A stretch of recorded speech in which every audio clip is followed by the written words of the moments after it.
근데도 왜 이렇게 내리냐면 공매를 치는 거예요. 그러면 반대매매 신용을 쓴 사람들이 그래도 있으니까 그 반대매매를 유발해서 계속해서 급락을 유발하는 건데 모르겠습니다. 이게 보통 주가라는 거는 보통 6개월에서 9개월을 선행한다고 하잖아요.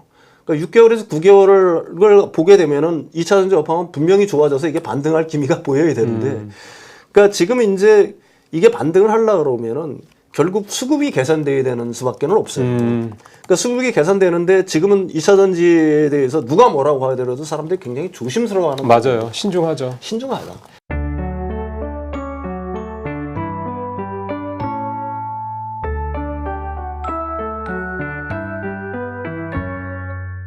마지막으로 국내 얘기 질문을 한두 가지 정도 짧게 여쭤보고 마무리해야 될 것 같습니다.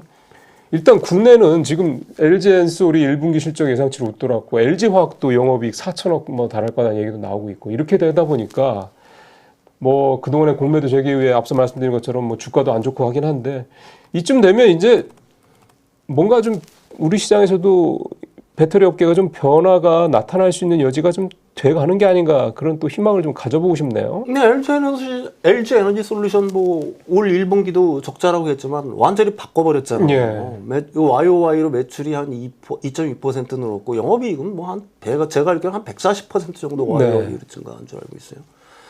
근데 이게 이제 상징하는 바가 저는 굉장히 크다라고 봅니다. 업황이 여전히 1분기에도 길을 못 빌 거라고 생각했지만 1분기에는 점점 좀 좋아지는 신호들이 나타나고 있는 거죠. 그렇죠. 이게 바로 LG 에너지 솔루션의 어떤 실적인 거고요. 작년 말에 이제 엄청난 그 재고평가선을 다 털어버렸기 때문에 사실은 그런 영향도 있죠. 일종의 빅베스를 작년에 했다는 얘기군요. 그 다음에 지금 이제 양극재 수출을 보더라도 단가, 중량, 그 다음에 뭐 이런 것들 전체적으로 MOM을 증가를 했어요. YOY로는 여전히 좀 위험한 상황이지만, 그러니까 전월에 비해서는 플러스로 순증을 했다는 얘기입니다. 그렇다면은 이게 이제 어떻게 보게 되면은 완전한 어떤 저점을 뚫고서 가는 거는 분명한 사실이다. 여러분들이 이렇게 이해를 하셔야 될 것 같고요. 그런데 이제 주가는 왜 이렇게 길을 못 펴느냐? 이게 공매도 영향이 굉장히 커요. 공매도가 보통 4건 중에 하나, 5건 거래 중에 하나, 뭐 4건 중에 하나. 이게 지금 사실은 2차전지 섹터에서 계속 불고 있는 거거든요. 네. 일단 개인 투자자들의 투매는 끝쳤어요. 지금 갖고 있는 사람들은 뭐냐? 손실이 엄청나요. 그렇죠. 그러니까 이거 손절 치지도 못해요. 사실 그렇죠. 30-40%만 넘어가도 사실은 그냥 버텨야죠. 그러니까 수급 자체가 완전히 멈춰 있기 때문에. 근데도 왜 이렇게 내리냐면 공매를 치는 거예요. 그러면 반대매매 신용을 쓴 사람들이 그래도 있으니까 그 반대매매를 유발해서 계속해서 급락을 유발하는 건데 모르겠습니다. 이게 보통 주가라는 거는 보통 6개월에서 9개월을 선행한다고 하잖아요. 그러니까 6개월에서 9개월을 보게 되면은 2차전지 업황은 분명히 좋아져서 이게 반등할 기미가 보여야 되는데 그러니까 지금 이제 이게 반등을 하려고 그러면은 결국 수급이 개선돼야 되는 수밖에 없어요. 그러니까 수급이 개선되는데 지금은 2차전지에 대해서 누가 뭐라고 하더라도 사람들이 굉장히 조심스러워하는 맞아요. 거예요. 신중하죠. 신중하다. 그러니까 실적을 보고서 내가 행동해도 늦지 않다는 생각들을 굉장히 많이 하고 있는 것 같아요. 그러니까 제가 생각하기에는 그 주가로만 놓고 본다라고 하게 되면은 사실은 아직도 여전히 그 하방을 좀 다지는 과정들이 필요하지 않나 뭐 이런 생각을 해요. 조금 더 떨어질 수 있다는 말씀이잖아요. 뭐 아직도 뭐 지금도 공매도가 지금도 뭐 특정 회사 이름을 그래서 그렇지만 엔캠 같은 거는 공매도 과열 종목으로 계속해서 반짝반짝 하고 있지 않습니까? 근데 거기에 일반적으로 이제 그 공매도를 갖다 이기고 올라가려고 하게 되면은 다시 말해서 숏커버링이라든지 뭐 숏스퀴즈가 나오려고 하게 되면은 그만큼 수요가 들어와줘야 된다는 건데 신규 수요가 들어와줘야 된다는 건데 결국 이제 업황이 좋아진다는 말씀이군요. 그건 이제 업황이 좋아져야지 그런 사람들이 들어오겠죠. 지금 그 업황이 좋아질 것 같아 보이긴 하지만 아직 뚜렷하게 업황이 좋아진다는 신호나 뭔가 수치가 이렇게 나타나는 건 아직은 그렇죠. 그 다음에 불안감이 있잖아요. 또 하나는 이 아까도 얘기했지만 그 경기 둔화에 대한 불안감. 그 다음에 그 전방위적인 어떤 트럼프 행정부의 관세 정책의 어떤 갈짓자 행보들. 이런 것들이 어떤 시장의 어떤 불안감을 갖다가 계속해서 키우고 있는 거니까 이런 것들이 뭐 사실 2차전지 섹터도 거기에는 자유로울 수 없는 거 아니겠습니까? 그렇죠. 예.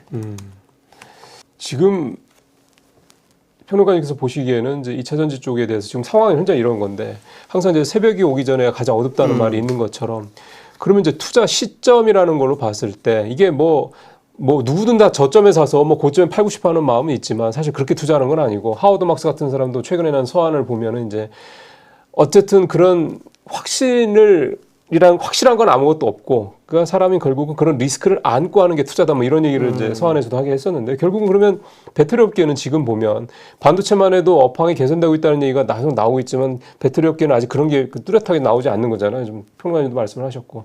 그러면 사실 지금 시점이 어떻게 보면 이제 뭐 기존에 물리신 분들이 어쩔 수 없지만, 신규로 생각하시는 분들 같은 경우는 지금 배터리에 대한 투자를 이제 슬금슬금 한번 생각해 볼 때가 됐다, 이렇게 봐도 되겠습니까?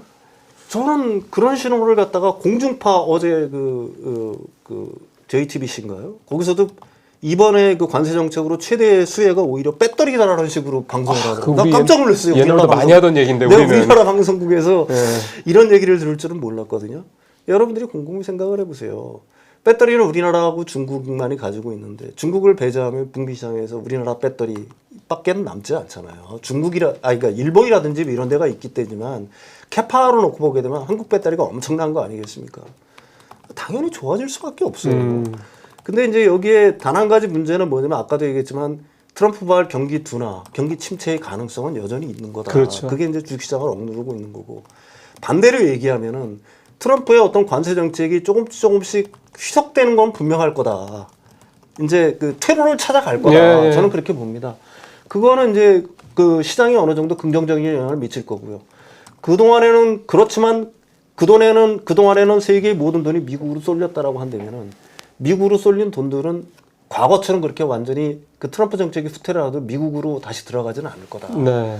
결국은 그 돈들이 갈 때는 유럽으로 가든지 아니면 아시아 신흥국으로 가든지 우리나라로 오든지 할 거다. 그게 제가 생각하기에는 그래요. 이걸 갖다가 배터리 업체에 대해서 만약에 미래 전망을 저처럼 긍정적으로 생각하시는 분들이야 그러면 한 번에 들어가지는 마시고요. 분할을 해서 이렇게 지금 조금씩 모아가는 것도 결코 나쁘지는 않을 거다. 저는 그렇게 생각을 합니다.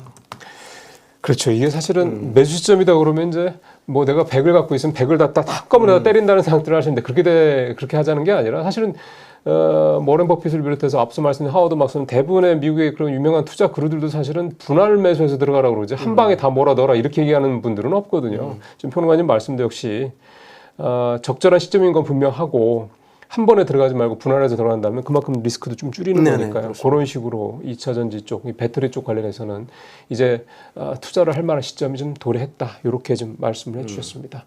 예, 오늘은 사실은 2차전지나 이쪽보다도 전체적으로 큰 틀에서의 시장 상황을 먼저 좀 이해를 하고, 그래서 이제 2차전지나 배터리 업계를 어떻게 해석을 할 것인가, 요 말씀을 좀 들어봤습니다. 평론가님 말씀 잘 들었습니다. 고맙습니다.